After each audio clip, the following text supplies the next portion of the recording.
그동안 만들었던 소스 코드를 정리하는 시간을 가져보도록 하겠습니다. 소스 코드를 정리하는 거는 여러 가지 의미가 있는데요. 이 영상이 약간의 튜토리얼 성격도 있으니까 중간중간에 소스 코드를 좀 보관해야 되는 의미도 좀 있고요. 그 다음에 코드를 정리를 해주지 않으면 코드가 한두 끝도 없이 늘어나거나 이제 뭐 그런 일들이 있기 때문에 한번 정리해보는 시간 갖는 게 중요하다고 생각합니다. 자, 일단은 여기 보시면은 우리가 이제 parser.js에다가 코드를 다 만들어 놓고 있잖아요. 요거를 그대로 이제 기념으로 보관하고 버전을 높여가면서 정리하는 이쪽 parser.js를 복사 보충약기를 해서 기존에 있던 부분을 얘는 항상 최신본을 유지하도록 합시다. 그 다음에 얘를 그러니까 올드 버전으로 가는 거죠. 그래서 얘를 할게요. parser.js에서 작업을 하다가 기존 거를 이렇게 버전을 높여가면서 캐시를 하고, 그 다음에 parser.js는 항상 최신본으로 유지하는 방식으로 그렇게 가도록 하겠습니다. 그러면 일단 지금은 기존의 parser.js에 있는 것과 parser.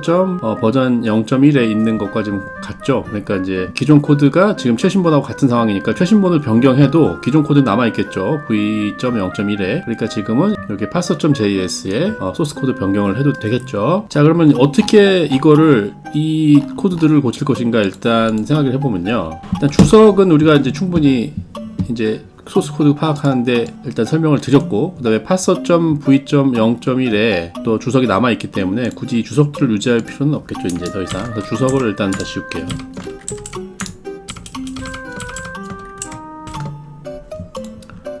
자, 이렇게 주석을 지우니까 좀 소스 코드가 짧아졌죠. 그 다음에 여기 if문하고 else문이 있는데, 만약에 이게 if문이고 그 다음에 else라면 굳이 else문을 쓰지 않고요, 이쪽에서 컨티뉴를 해줍니다.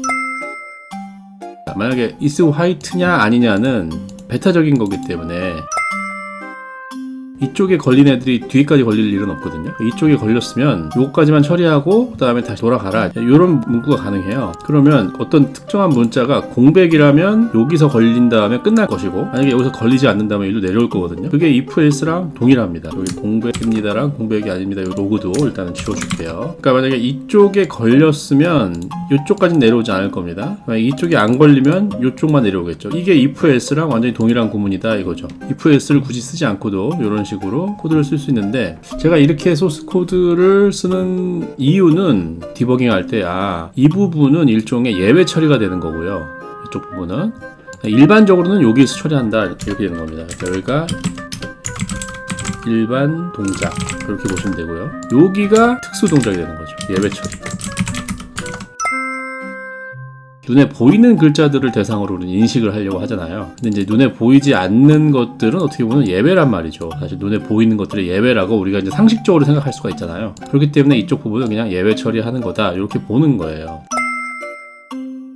예외에 걸려 있으면 어떤 동작으로 가고, 그렇지 않은 일반 동작으로서는 이렇게 해라 이런 뜻이거든요. 그래서 저는 if else 이렇게 굳이 문법적으로 따지기보다는 이렇게 예외 처리인 부분만 따로 독립적으로 이렇게 코드를 쓰고, 나머지는 이렇게 평범하게 기술하는 방식, 이런 방식으로 디버깅을 하거나 아니면 리팩토링을 하는 편이기 때문에 뭐 이 방법이 괜찮다 생각하시는 분들은 뭐 그럴 수도 있겠구나 라고 생각을 하시고요. 혹은 뭐 이제 나도 저런 식으로 해봐야지 이렇게 생각하셔도 되고, 그 다음에 나는 그래도 if else가 좋다 라고 생각하시면 if else를 쓰셔도 별 상관은 없습니다. 어차피 동작만 같다면, 논리적인 동작만 같다면 그 나머지는 그냥 개인차예요. 개인차인데 남들은 어떻게 코딩하는지 좀 보는 것도 의미는 있죠. 자, 그래서 이런 식으로 코드를 고치고요. 그 다음에 또 중요하게 생각하는 것 중에 하나는 뭐냐면, 이렇게 포문 있죠. 포문이 있다 그러면은 포문을 유지한 채 이쪽 부분을 좀 함수로 독립시키는 걸 좀 추천을 드리는 편입니다. 그래서 함수로 어떻게 하냐면, 액션 아무렇게나 무지성으로 액션 4, 포문 액션이다 이렇게 말이 되는지 안 되는지 모르겠지만 제가 만들어 보겠습니다. 이 부분에 있는 코드들을 이쪽으로 가져오는 거죠. 그러면은 포문 안쪽이 아니기 때문에 이 컨티뉴는 필요 없죠. 리턴으로. 자, 그러면은 이런 게 있어요. 여기가 지금 액션 4잖아요. 액션 4. 그럼 액션 4를 여기다가 이렇게 만들어 줄 수가 있습니다. 포문이 이렇게 되고, 그 다음에 액션 4는 돌아가는 건데, 중요한 거는 여기에 변수가 i랑 lmt가 있잖아요. 이 정보는 전달해 주는 게 좋습니다. 이렇게. 자, 이렇게 해서 보시면 그렇죠. 그러면 여기서 인덱스, 그 다음에 랭스,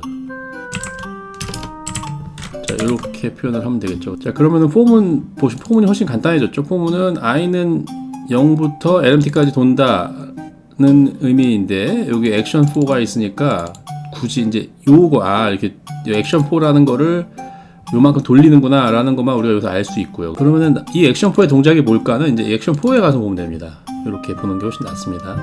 그래서 여기 idx가 있죠. 그럼 여기 i랑 바꿔주고요. 이 lng는 여기 lmt, 그러니까 끝이 어디냐라는 걸 판단할 때 중요한 건데, 요거는 조금 이따 볼게요. 그래서 idx 써주고, 이렇게 해서, 어차피 지금 토큰스랑 토큰이라는 게 지금 전역 변수로 되어 있기 때문에, 폼은 안쪽에서 특별히 이제 지역적 한계에 부딪힐 일은 없죠. 중간중간에 무슨 리턴하는 게 있다 그러면은 좀 문제가 될 텐데, 그게 아니고, 여기 토큰스나 토큰 같이 이제 전역 변수에 되어 있기 때문에 요거 액션 4로 따로 구성을 해도 이 폼은 안쪽에서도 토큰스랑 토큰은 얼마든지 쓸 수 있으니까 그런 문제가 되지 않을 겁니다. 그래서 예외 처리가 여기 있고요. 근데 이 부분도 이 if절 이 부분도 한번 바꿔볼게요. 왜냐면 이제 is white 만약에 공백일 때 토큰이 0보다 크면이라고 if가 두 개가 나와 있잖아요. 그럼 이런 경우에는 지금 else가 하나도 없기 때문에 이런 경우에는 그냥 논리적으로 동시에 두 개를 잡아줘도 상관이 없습니다. 이 부분.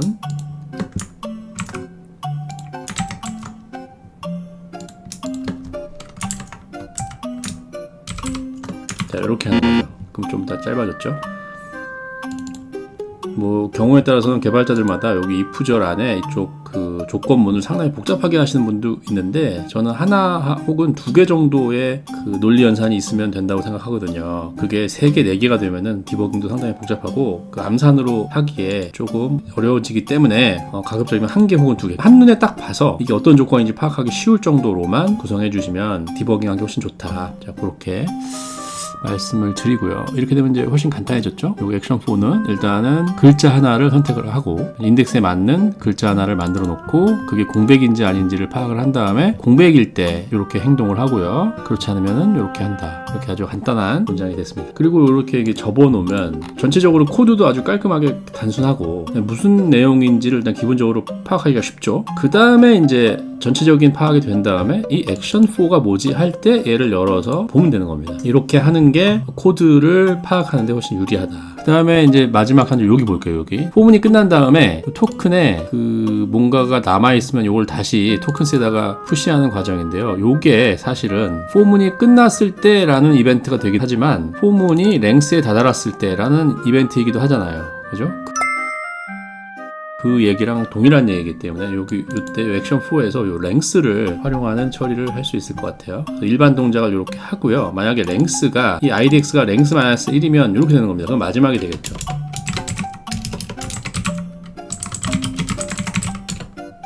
if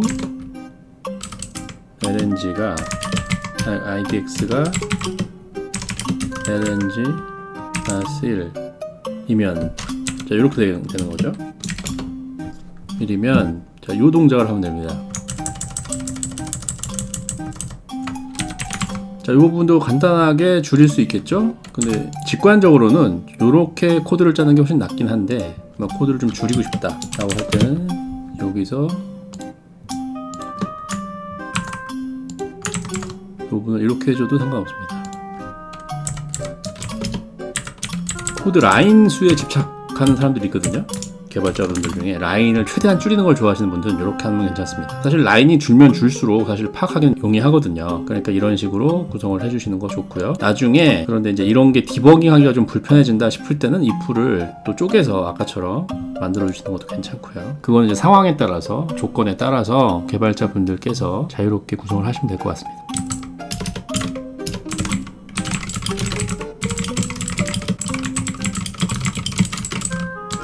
자, 이런 식으로 주석을 달아주면 여기 if절 설명이 충분히 되니까 나중에 디버깅 할 때 도움이 될 겁니다.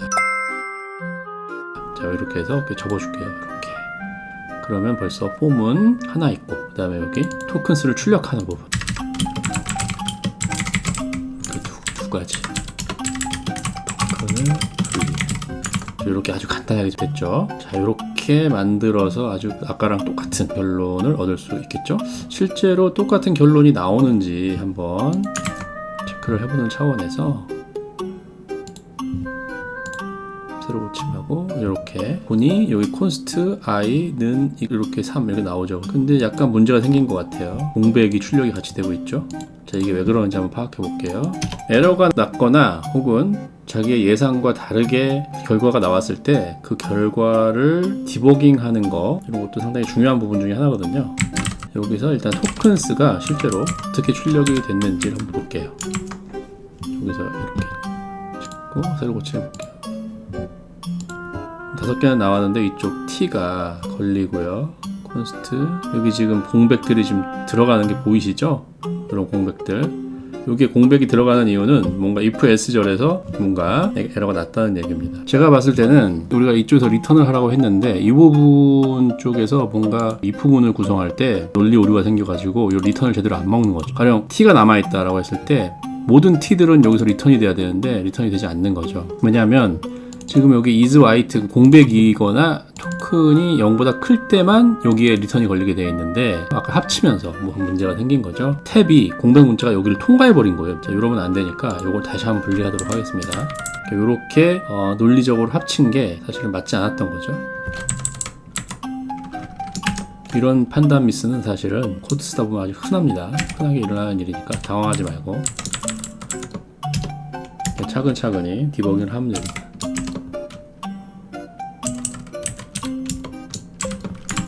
자, 이런 식으로 하고 이제 is white가 되면 이쪽 부분에서 리턴은 무조건 걸어줘야 되는 거죠. 그러니까 공백 문자만 여기 밑으로 무조건 들어가면 안 돼요. 그렇기 때문에 이렇게 분리하는 게 제가 봤을 때는 더 나은 것 같습니다. 그러니까 이거는 어떻게 보면 합쳐질 수가 없는 이 부분인데 우리가 합치려고 했던 거죠. 자, 이 상태에서 다시 한번 새로 고침을 해보겠습니다. 자, 그럼 const i equals 3 이렇게 잘 나왔죠. 그러면은 우리 판단이 옳았던 거고 여기 디버깅은 제대로 잘 된 것이다. 이렇게 보시면 될 것 같습니다. const 좀 요거 치워주고요.